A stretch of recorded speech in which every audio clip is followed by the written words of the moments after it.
Welcome back to this next match in the 10th Alliance tournament. We have Hun Reloaded, a previous Alliance winner, and Perihelion Alliance, who has done very well in the last couple of years. This is going to be another great fight we have for you, and very exciting setups as well. Hun Reloaded has brought 2 Vargers and 4 Hawks. I really like this setup.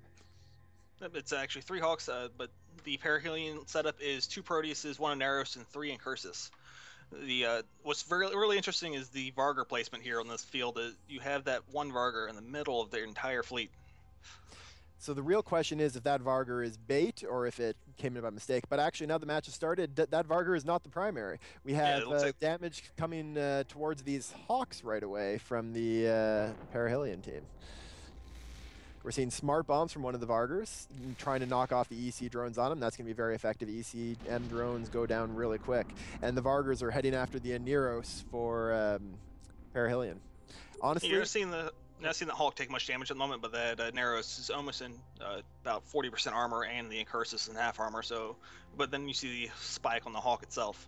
Yeah, chasing those Hawks down is an interesting decision for Perihelion. It means that they have to go across the field after a very fast target, but those targets are also going to be a lot easier than those Vargars, who are very likely going to be using that new module again, the Ancillary Shield Booster.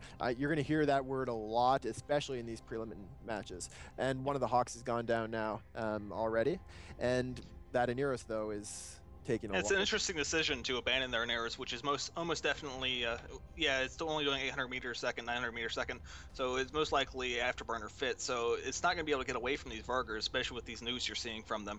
Yeah, Vargars are an excellent ship for the tournament. I really like them. They're one of those ships that hasn't been used much in the past. There's been a couple teams that have combined them to decent effect, usually combined with other Marauders. They're very vulnerable to ECM, but they've got a bonus to shield boost amount, which is going to help you with those new shield boosters, and they've got a lot of utility highs, things you can use for, say, the newts and the smart bombs that we've seen from them already to good effect this match so far. And that Aneros is dropping quite quickly. Yeah, once this Aneros is down, it's going to be definitely hard to keep those Proteuses up once these Vargars get a hold of them with those newts. The blasters are a little bit cap heavy compared to, let's say, autocannons. Yeah. So we are seeing another Hawk down for Hun Reloaded. Those Hawks are also great ships. All of the Assault Frigs have been buffed very significantly since the last Alliance tournament. So you're going to see a lot of use of them this year. They're only 4 points. They're great value for the points. But with these Hawks down, I think those Vargars are still going to be able to do fine against the remaining ships on the Perihelion team, considering the Perihelion won't have an Aneros anymore because it's dead now.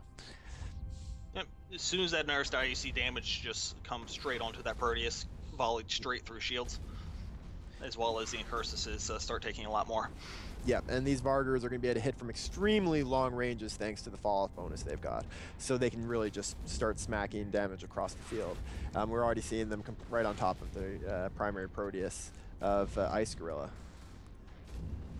And he's taking a lot of damage fast. Without the Aneros, I don't think he's going to be able to survive too long. The last Hawk just died for the Hun Reloaded team, but it's definitely going to come down to these Vargars, which will most likely be ancillary shield boosted. Yep, we haven't actually seen them come under attack yet, so we haven't had confirmation. We'll see once, but assuming that Hun Reloaded or know what they're doing, which we can assume since this is a team that has won the tournament before and that has made it to the final days many times before, that these ships are going to be ancillary shield boosted and are going to be able to tank a lot of damage.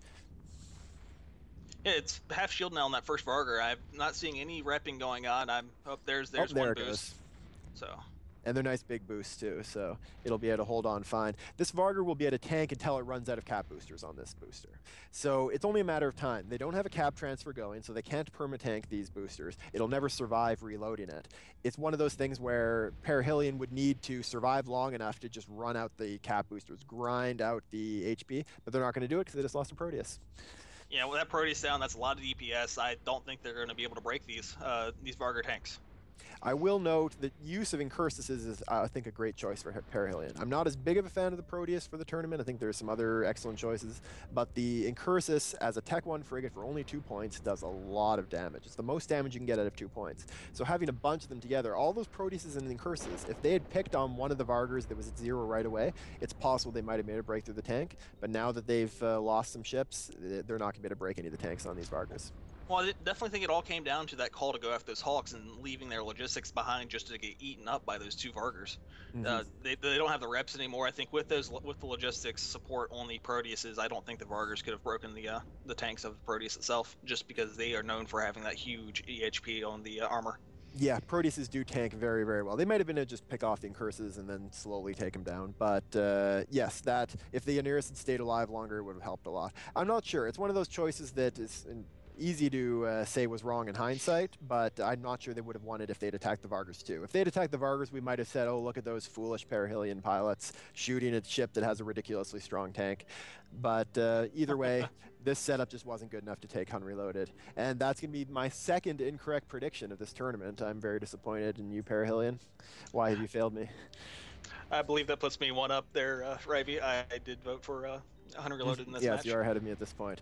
That being said, Perihelion will have killed all 4 of those Hawks. That's a decent amount of points to come out of a loss with, and that's the kind of thing that if they come with a very convincing full victory next round, they could easily go forward into the knockouts, and I would love to see them continue because they are a team that has done really good work in the past. Yep, it's a great use of Marauders for the first time in this tournament. Sure, we'll see after this match. I'm sure we'll see a ton of them tomorrow or the next weekend. Just it's really strong setup with the new modules, and it's really fun. So now we're seeing these Incurses is running away, just trying to survive, but they're not going to be able to do it. The fall-off bonus on the Vargers means that they can just pick off Incurses from halfway across the field.